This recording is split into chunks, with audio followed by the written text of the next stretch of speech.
Selamat sore Bapak Ibu anggota Pelkat PKLU Jemaat ATK Ambarawa yang dikasihi Tuhan kita Yesus Kristus. Semoga Bapak Ibu sehat selalu dan selalu bersyukur atas rahmat yang telah Tuhan berikan untuk kita semua. Namun sebelum itu, saya ingin memperkenalkan diri. Nama saya Christian Fieri Tambingon dari Universitas Kristen Satyawacana, Fakultas Teologi, yang sedang menjalankan praktek pendidikan lapangan 4 bersama teman-teman saya. Dan saya berterima kasih secara khusus kepada Ibu Pendeta Irma Syahaya Sasikil selaku Ketua Majelis Jemaat ATK Ambarawa beserta Bapak Ibu sekalian. Hari ini pembacaan Alkitab terambil dari 2 Korintus pasalnya yang keempat, ayatnya yang ke-10 hingga ke-15. Renungan sore hari ini bertemakan memaknai kematian dan kehidupan Kristus. Dalam setiap kehidupan kita saat ini pastinya ada lika-liku yang kita jalani, seperti di masa pandemi COVID-19 ini yang masih terjadi, dan apalagi ada varian baru, yaitu Omikron, yang masih tersebar di Indonesia saat ini.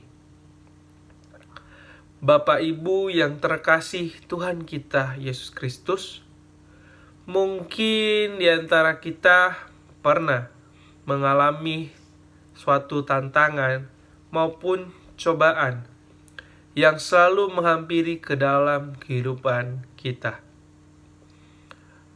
Apakah di antara Bapak Ibu sekalian pernah dihadapkan dengan pilihan? Dalam kehidupan ini pastinya kita diperhadapkan dengan begitu banyak pilihan.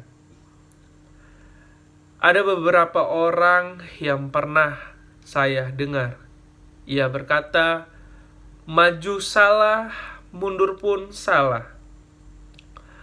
Salah satu kehidupan kita sebagai orang percaya, saya tahu bahwa saya pun percaya kepada Bapak Ibu sekalian, sangat bersyukur atas kehidupan yang Tuhan telah berikan untuk kita sekalian. Dan kita pun bisa menjalankan tugas pekerjaan kita masing-masing. Akan tetapi, bentuk pelayanan kita untuk memuji dan memuliakan nama Tuhan pastinya tidak akan terputus melalui pelayanan kita. Dalam kehidupan ini, kita dapat ketahui bahwa setiap perjalanan yang kita jalani saat ini, pastinya ada tuntunan Tuhan yang selalu beserta kepada kita semua. Dalam pembacaan yang sudah kita baca bersama, mau membicarakan kasih Tuhan untuk kita semua, melalui kita memaknai kematian dan kehidupan Kristus. Konteks ini menegaskan bahwa Rasul Paulus akan membawa kematian Yesus ke dalam dirinya, sehingga kehidupannya menjadi nyata dalam dirinya. Bagi Paulus, kematian Yesus Kristus merupakan bentuk pengampunan dan penebusan dosa, serta keselamatan bagi dunia yang telah ia curahkan saat di kayu salib. Bentuk nyata dari kasih Allah itu melalui Yesus Kristus bagi semua orang yang percaya kepadanya, sehingga manusia tidak mengalami kematian kekal, melainkan hidup yang kekal. Namun, jika kematian Yesus mengandung makna yang mendalam bagi kehidupan kita sebagai umat manusia, sudah seharusnya kehidupan Yesus pun mengandung makna mendalam bagi seisi manusia yang seutuhnya. Bentuk keterangan hidup yang Yesus lakukan terkhususnya di tengah penderitaan dan kematiannya tampak dalam ketaatan dan kesetiaan. Mari kita lihat kembali pada ayatnya yang ke-10 dan ke-11. Kami senantiasa membawa kematian Yesus di dalam tubuh kami, supaya kehidupan Yesus juga menjadi nyata di dalam tubuh kami. Sebab kami yang masih hidup ini terus-menerus diserahkan kepada maut karena Yesus, supaya juga hidup Yesus menjadi nyata di dalam tubuh kami yang fana ini.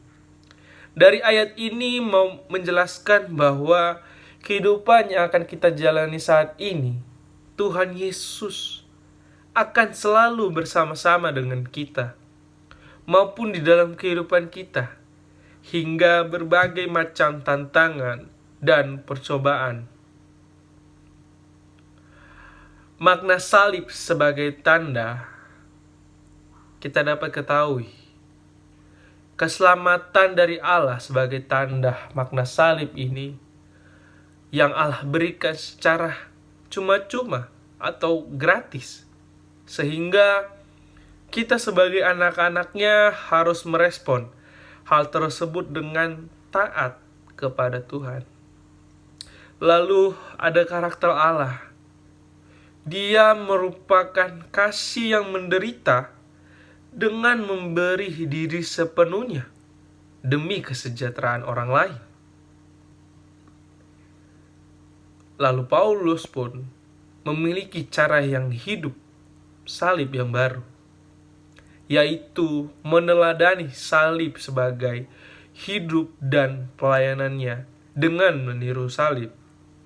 Sehingga meskipun karirnya atau statusnya sebagai kerasulannya itu telah ditandai dengan kerendahan hati, menderita kemiskinan, namun semuanya itu untuk melayani jemaat Korintus pada saat itu. Pembacaan ini mau mengajarkan kita untuk memaknai kematian dan kehidupan Kristus. Dalam kehidupan ini kita tidak perlu merasa takut ataupun merasa ragu untuk melakukan sesuatu yang ingin kita jalankan di dalam kehidupan ini.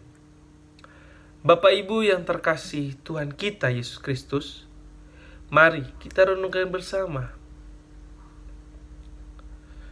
Sudahkah hidup dan kematian Kristus kita maknai secara mendalam di dalam kehidupan kita saat ini? Sehingga apakah kita pun mampu untuk berkata seperti yang Rasul Paulus katakan di dalam Filipi 1 ayat 21 hingga 22, berkata, "Bagiku hidup itu adalah Kristus. Jika aku harus hidup di dunia ini, berarti bagiku bekerja memberi buah. Jadi mana yang harus kupilih?" Sekalipun Paulus diperhadapkan pada pilihan, dia tetap berpijak kepada prinsip hidupnya, yaitu hidup dan kehidupannya berasal dari Kristus. Karena itu, Rasul Paulus hanya mau hidup di dalam dan hanya untuk Kristus saja. Bersediakah Bapak Ibu memaknai kehidupan maupun kematian Kristus secara mendalam di setiap pelayanan, kesaksian, serta persekutuan kapanpun dan dimanapun? Kiranya Tuhan memberkati kita sekalian. Amin.